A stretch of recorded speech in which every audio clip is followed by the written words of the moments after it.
Hello and welcome back to Tim Roadie Drive Stuff. I am Tim, and as you know, cars tend to get better with age, a bit like that bottle of red your mum gave me for Christmas last year. They tend to get facelifted, they sometimes get new engine options, they sometimes get nicer interiors as well.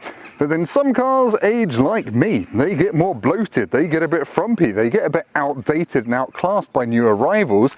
So I'm here today to find out which of those applies to the Suzuki Vitara, a car that came out in this form back in 2015. I drove it back then and I loved its peppy drive and its cheap value for money proposition, but time has moved on. Has the Vitara kept up with the times, or has it fallen slightly behind? Like your mum. Anyway, let's find out. No more mum jokes, I promise, because it's raining.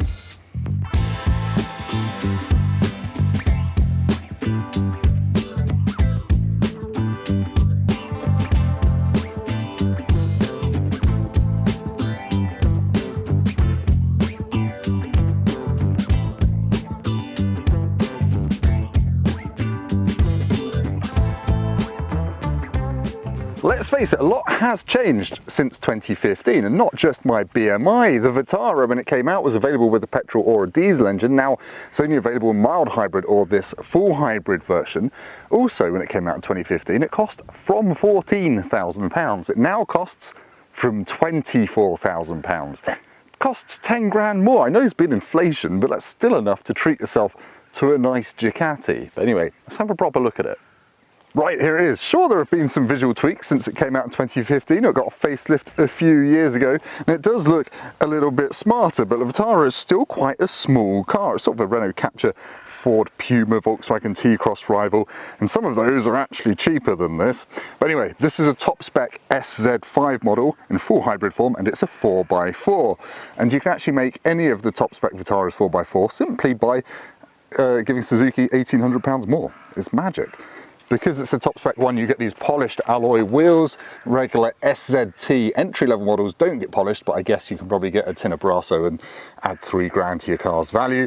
Top spec also means you get a panoramic sunroof, really handy on a day like today, which is nice. And you also get keyless entry via these slightly ugly black buttons on the door handles, and there's one on the boot as well. It's just over 4 meters long. I think it's 4.16 meters long. So it's not huge. It's 1.6 meters high. So it'll definitely fit into any car park you can throw it at. And the boot, we should probably talk about the boot. It's a 362 litre boot, which is okay.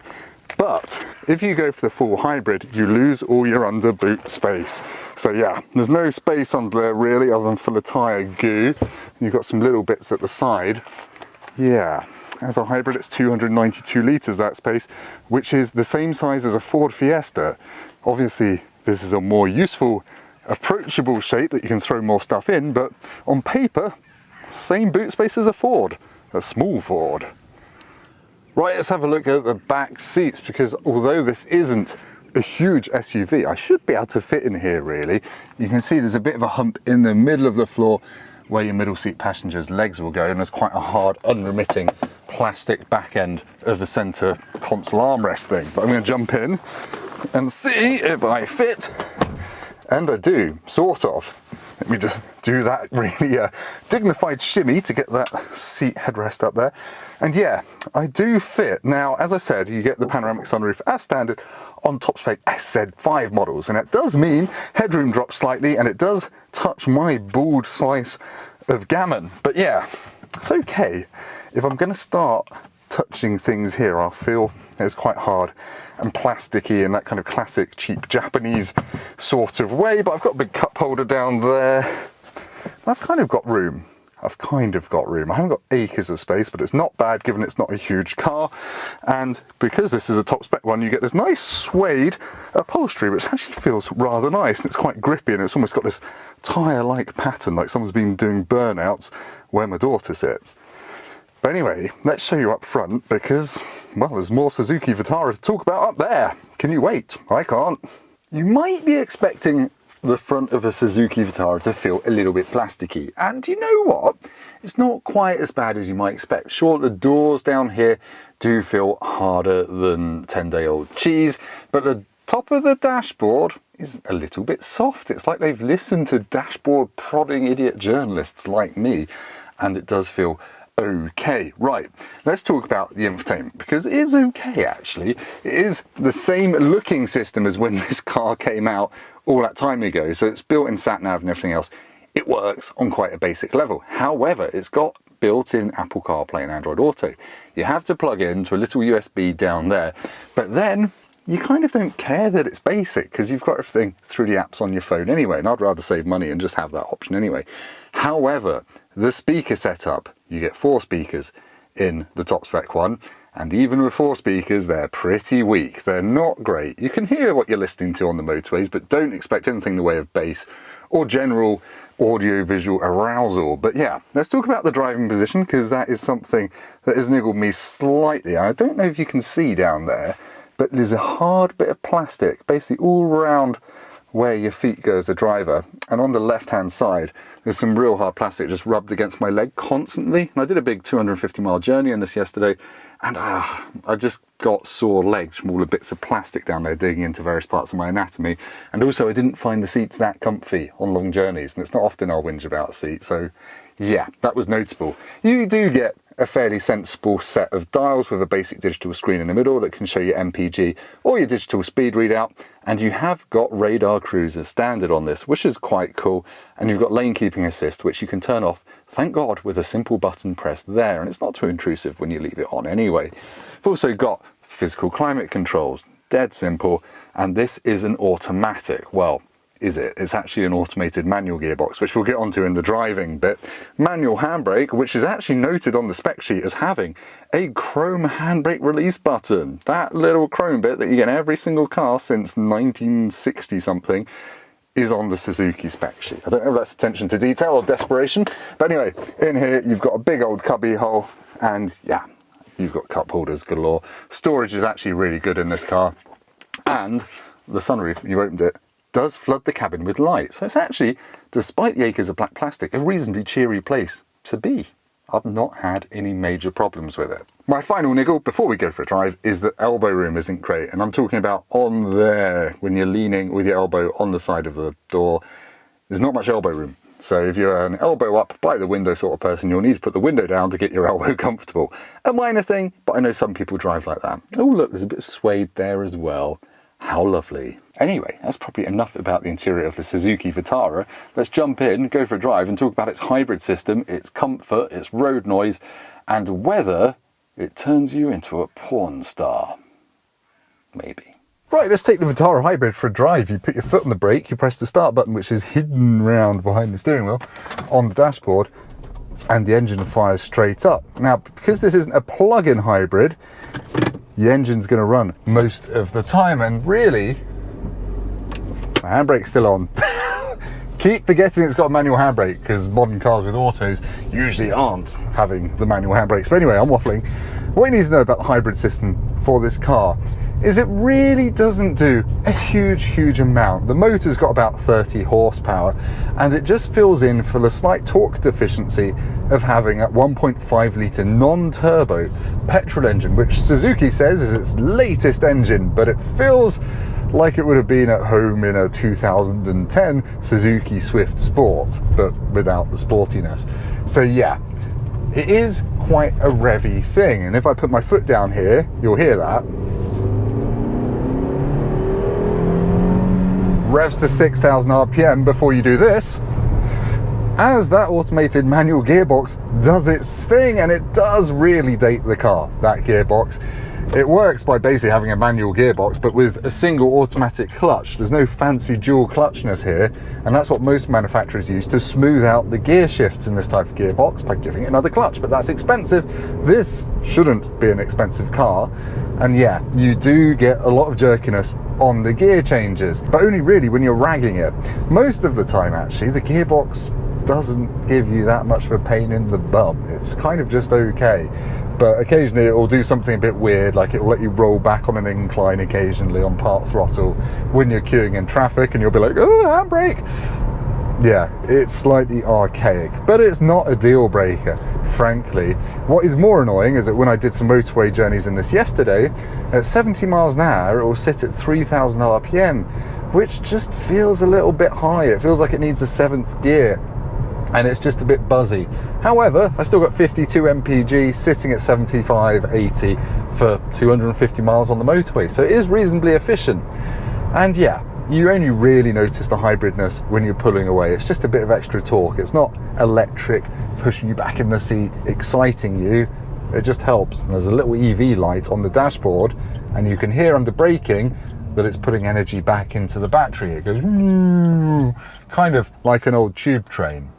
It's quite fun, I quite like it. Anyway, driving it in general is very easy though. The steering is very light, the view out is really good and easy, and you do sit higher up than in a hatchback, so I could see over those hedges to pull out the junction, view out the back, really good. It's a really easy car to drive, helped by the fact I've got a reversing camera in this top spec one. And yeah, I did mention performance, I'm going out slightly out of order here. It's about 12 seconds to 60 miles an hour. Frankly, personally, I would rather get the mild hybrid version, which uses Suzuki's rather brilliant 1.4 litre booster jet turbo engine, which has got roughly the same power as this, but just way more grunt, way more oomph, way more torque, and that'll do 0 to 69 point something seconds, and you don't have to deal with this gearbox unless you get the auto. But yeah, just get the manual one. It's a massive lorry trying to overtake a massive lorry going the wrong way. I will get some dual carriageways in a minute to talk to you about how it feels at speed in terms of wind noise and everything else. But one negative I should get out of the way now is the brakes. They do feel a bit jerky. Sometimes I talk about in some hybrid cars that you feel a transition between the motor's regeneration when you push the brake pedal, switching to the physical brake discs. And in this car, you definitely feel that transition. It's kind of like, oh, they're not doing anything, they're not doing anything, and then the physical brakes kick in, and you slam your head into the windscreen a bit. It's just not that well programmed. But anyway, waffled on a lot. Let's just do some quick dual carriageways, talk about noise, then get some twisty country roads, talk about handling, and then we'll be done. I need to hurry up and talk quicker. Right, let's go from a 40 limit up to dual carriageway and talk about refinement. And understeer is quite wet, to be fair.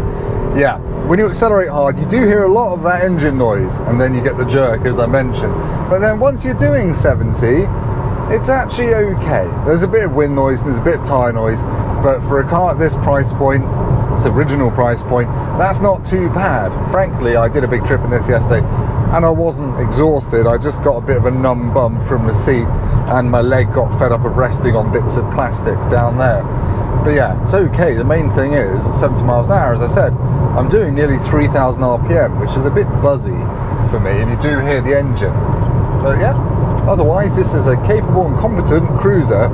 The suspension irons out most of the bumps, and it has a well-judged ride, which means you don't get annoyed by the bumpy bits in the road, even on a twisty road, which we're heading to now. Right, let's go for a trundle down a twisty country road, and it might be wetter than an aroused shark at the moment, but actually this is all right to drive quickly. You don't get much feedback through the steering, but what modern car really gives you that? And once you're used to the brakes, you can rely on them. And actually, do you know what? It doesn't lean too much in corners, and if you keep the revs up, you can use the paddles for that, you can make reasonably brisk progress. I hate using the word progress because it makes me feel like I've joined the Institute of Advanced Bores, but anyway, it is quite fun still to drive on a country road. And this four-wheel drive one, I don't know, I don't think I'm really noticing the benefits at these speeds, but certainly in muddy, slippery car parks. If you do lots of National Trust days, probably get the four-wheel drive one. But yeah, fun little car to drive. But the turbo one's probably more fun. Whee! Anyway, back to me for an outro. So in conclusion, what do I make of the Suzuki Vitara? Has it moved with the times? Well, no, not really. It does feel quite old in several key areas. And I know Suzuki's very excited about the fact this is now a full hybrid, but the way they've integrated that kind of gearbox and that naturally aspirated engine feels like a solution from 5-6 years ago, frankly. But there is a good car lurking under all of this. It's just not that affordable anymore. I would get the mild hybrid, I would get it with a manual gearbox and have some turbocharged torque and some driving enjoyment, because I know that the original version of these with the petrol engine was a bit like a hot hatch, just a very, very revvy one. But it's a good thing. It is a good thing. The only real fly in the ointment, I guess, is its rivals. Even a Ford Puma for slightly less money feels a lot posher than this and a lot more high tech. So yeah, it's kind of like Suzuki hasn't fully kept up with the Joneses, but get one, put it to work. It's kind of one of those cars that you're not going to be too precious about kind of taking down muddy tracks and things like that, and then you can enjoy that side of motoring. Anyway, hopefully this has been helpful. If it's been entertaining or otherwise useful, do leave me a like, and also subscribe to the channel. I might be able to get my words out by the time I do another video when it won't be raining, hopefully. Now, be a good boy, girl or other, scroll down to the comments and leave me a little note calling me the Japanese word for talk. Goodbye.